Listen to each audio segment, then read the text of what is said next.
வணக்க மக்களே, இன்னைக்கு நம்ம என்ன பார்க்க போறோம்னா, உயிரை பணயம் வைத்த தல தோனி அதிர்ச்சியில் ரசிகர்கள், மருத்துவர்கள் எச்சரிக்கை.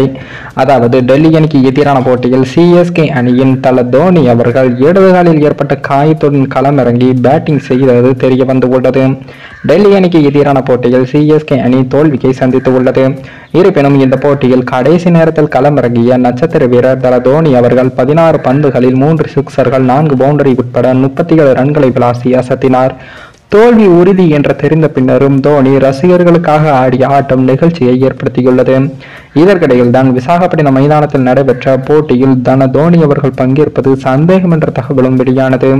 தோனிக்கு இடது காலில் காயம் ஏற்பட்டு உள்ளதால் அவருக்கு பதிலாக அவினாஷ் சரவல்லி அவர்கள் களமிறங்குவார் என்றும் கூறப்பட்டது. ஆனால் வதந்திகளுக்கு முற்றுப்புள்ளி வைக்கும் வகையில் தோனியை களமிறங்கி பேயாட்டம் ஆடி அசத்தியிருந்தார். அதே போல 19வது ஓவரின் போது ஜடேஜாவுக்கு ஸ்ட்ரைக் கொடுக்க மறுத்து தோனி பேட்டிங் செய்தார். அதே போல கடைசி ஓவரிலும் ரன்கள் ஓட தோனி மறுத்தார். பிரைன் பேட்ஸ்மேனான ஜடேஜாவுக்கு ஏன் தோனி ஸ்ட்ரைக் கொடுக்க மறுக்கிறார்கள் என்று ரசிகர்களுக்கு புரியாமல் இருந்தது. இந்த நிலையில் தான் ஆட்டம் முடிவடைந்த பின் விசாகப்பட்டினம் மைதான ஊழியர்களுடன் தல தோனி அவர்கள் புகைப்படம் எடுத்துக்கொண்டார். அப்போது அவரது இடது காலில் ஐஸ் பேக் கட்டப்பட்டிருந்தது. இதனால் ரசிகர்களிடையே குழப்பமும் ஏற்பட்டது. தல தோனி காயத்துடன் களமிறங்கி பேட்டிங் செய்தாரா என்று ரசிகர்களிடையே விவாதமும் எழுந்து உள்ளது.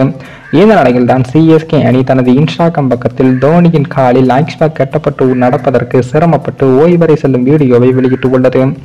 இது குறித்து தோனி பேசுகையில், இது ரசிகர்களுக்கு கொடுக்கப்பட்ட பரிசு என்று கூறியதாக சிஎஸ்கே அணி நிர்வாகம் சோசியல் மீடியாவில் பதிவிட்டு உள்ளது. அதே போல ஊருக்காக ஆடும் கலைஞன் தன்னை மறப்பான் என்ற பாடலையும் பின்னணியில் ஒலிக்கவிட்டு உள்ளது. இதனால் தோனி காயத்துடன் ஆடியதால் ரசிகர்கள் பலரும் நிகழ்ச்சி தெரிவித்து வருகிறார்கள். அதே போல வழக்கமாக தசைப்பிடிப்பு இருந்தால்தான் இந்த ஐஸ் பேக்கை பயன்படுத்துவார்கள். அதே போல் ஐஸ் பேக்கை ரொம்பவும் யூஸ் பண்ணக்கூடாது. அப்படி செய்தால் அது நரம்புகளை செயல்பட விடாமல் ஆக்கிவிடும். இதுதான் தற்போது மருத்துவர்கள் அடிக்கடி சொல்லிக்கொண்டு வாராங்கன்னு சிஎஸ்கே நிர்வாகமும் கூறி வருகிறது.